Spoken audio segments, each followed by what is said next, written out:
Geography and GK by MP Beniwal के सभी छात्र छात्राओं को नमस्कार। आपका अपने YouTube चैनल में स्वागत है। पिछली वीडियो में हमने जनजातियों के बारे में पढ़ा था। आज अपने 12वीं और बीए अगर सेकेंड ईयर की बात करें तो बीए सेकेंड ईयर के अंदर पहली यूनिट में और 12वीं कक्षा के अंदर पहले चैप्टर के अंदर विचारधाराओं का टॉपिक आता है। उसी के बारे में आज अपने चर्चा करेंगे।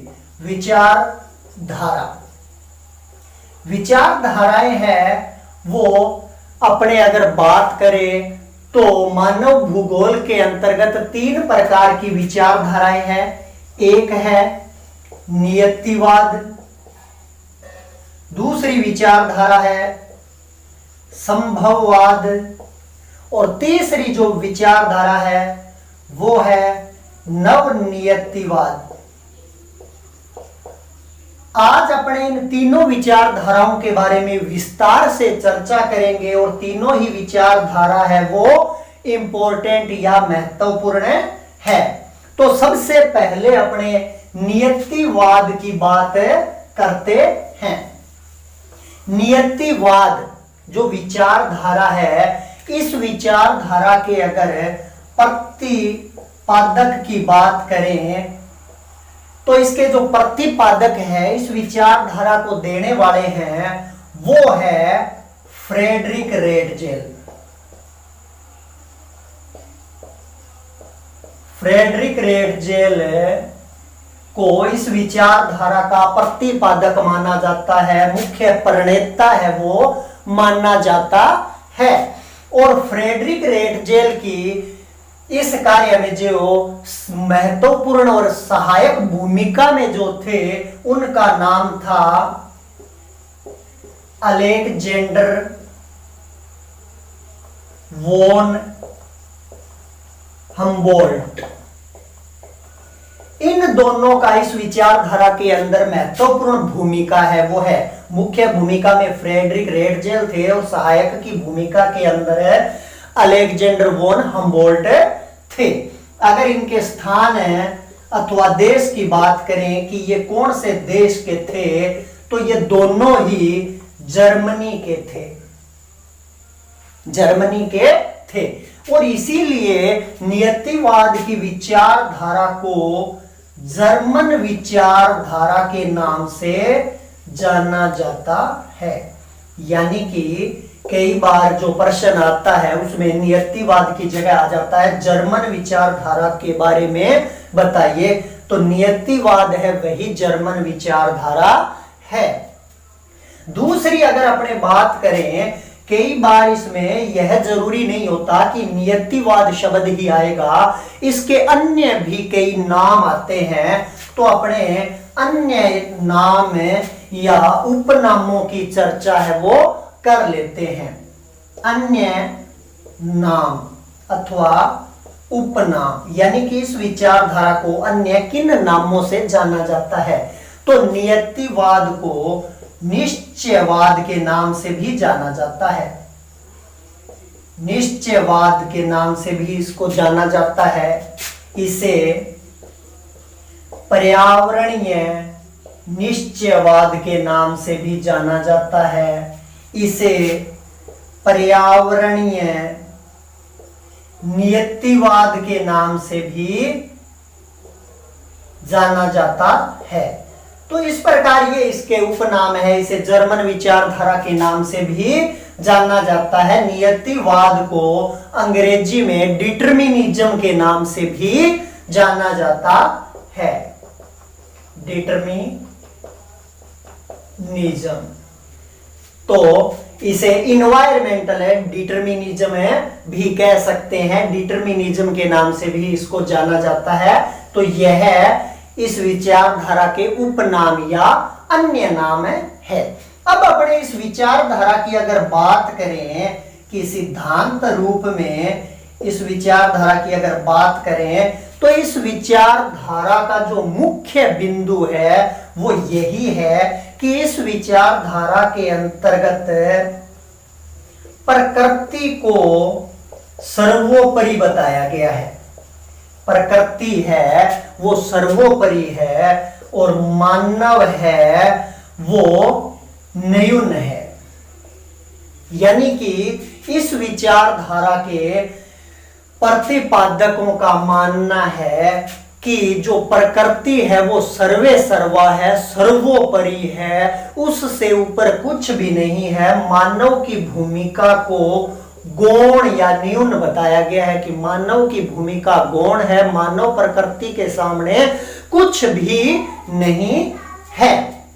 अगर इस विचारधारा के अपने पहले समर्थकों की बात कर लेते हैं कि कौन कौन से समर्थक थे जिन्होंने इस विचारधारा का समर्थन किया था। समर्थकों की अगर बात करें तो इस विचारधारा के समर्थकों में मुख्य नाम आता है कुमारी एलन चर्चिल सेम्पुल का।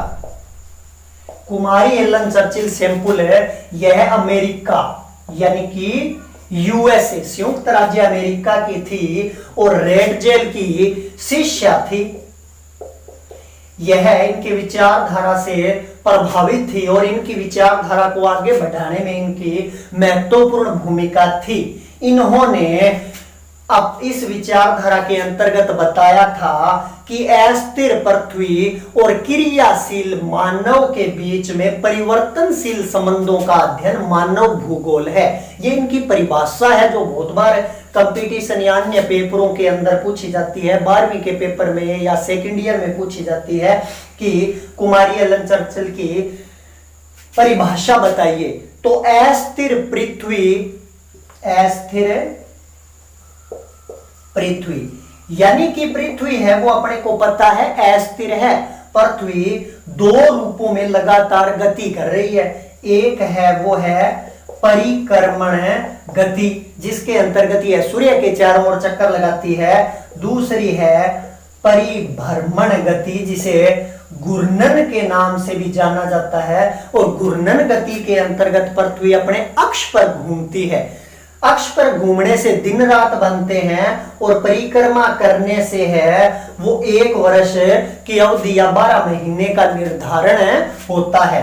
तो इसने बताया कि अस्थिर पृथ्वी और क्रियाशील मानव यानी कि अपने को पता है कि मानव है वो क्रियाशील है। मानव लगातार किसी ना किसी रूप में एक्टिव है, क्रियाशील है, वो गति कर रहा है, वो रुका हुआ नहीं है। पृथ्वी भी अस्थिर है, गति कर रही है और मानव है वो क्या है, क्रियाशील है। कोई ना कोई कार्य है वो मानव करता रहता है। जब मानव का कार्य बंद हो जाता है तो या तो वो मर जाता है या फिर वो मोक्ष को प्राप्त कर लेता है, तो ही वह उसकी क्रिया है वो रुक सकती है, वरना मानव की क्रिया नहीं रुक सकती। दूसरा अगर समर्थक की बात करें तो इसमें नाम आता है कार्ल रीटर का।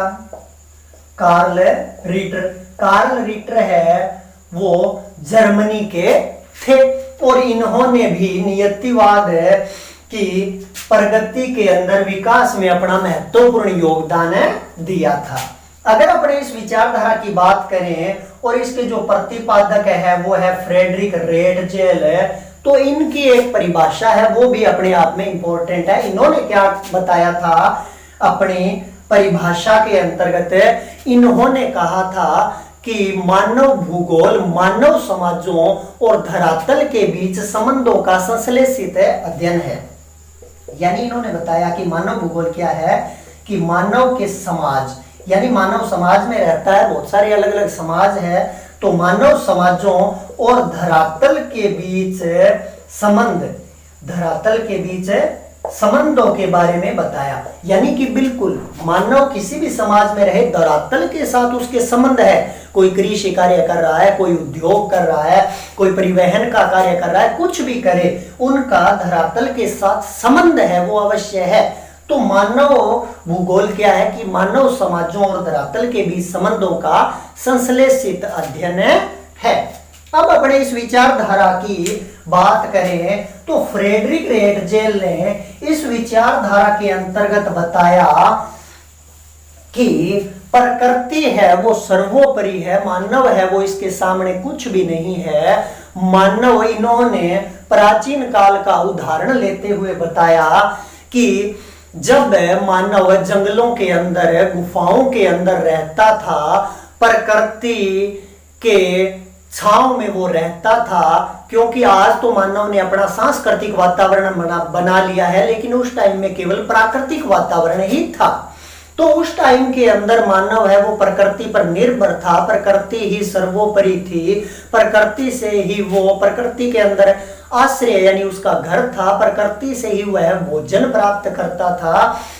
तो वह प्रकृति से डरता था, प्रकृति है वो सर्वोपरि थी। आज अपने देखते हैं कि मानव बहुत सारे देवी देवताओं की पूजा या उपासना करता है, तो उसका कारण भी इन्होंने बताया कि जब मानव जंगलों के अंदर रहता था, जंगलों में आग लग जाती थी, तो उससे मानव ने महसूस किया कि हो सकता है उसने किसी देवीय शक्ति की पूजा नहीं की, और जिसके कारण यह प्रकोप पड़ा है, जिसके कारण हजारों लोग मरते थे, बहुत सारे वहां से भाग जाते थे, वो बच जाते थे।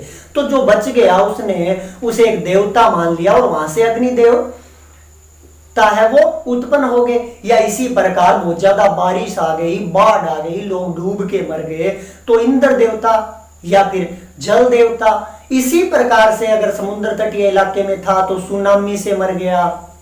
किसी ना किसी रूप में मानव जब मरता था, आज भी अपने देखते हैं कोई विपदा आती है तो अपने कोई पूजा करता है, कोई पाठ करता है, कोई प्रार्थना करता है। तो उसी टाइम के अंदर है जब मानव जंगलों में, गुफाओं में रहता था, विपत्तियां आती थी तो वो घबराता था। तो उसने माना कि प्रकृति है वो सर्वोपरि होती है, मानव कुछ भी नहीं कर सकता है।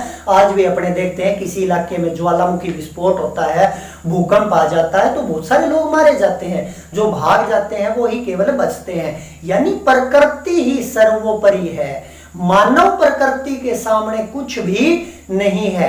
आज भी अपने देखें, पहले नेपाल में भूकंप आया था, बहुत सारे लोग मारे गए थे, तटीय इलाकों में सुनामी आती है, बहुत सारे लोग मारे जाते हैं। यानी मानव प्रकृति का सामना नहीं कर सकता, प्रकृति है वो सर्वे सर्वा है, प्रकृति कुछ भी कर सकती है, मानव की भूमिका उसके सामने कुछ भी नहीं है। मानव प्रत्येक कार्य के लिए प्रकृति पर निर्भर है।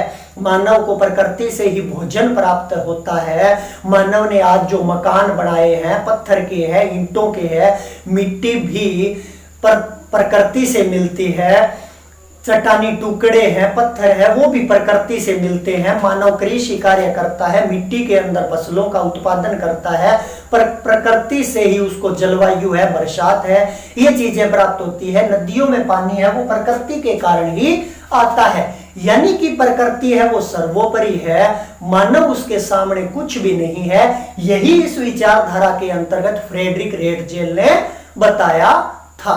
तो ये थी फ्रेडरिक रेटजेल की विचारधारा नियतिवाद। अगली वीडियो में अपने संभववाद के बारे में पढ़ेंगे। तब तक के लिए नमस्कार।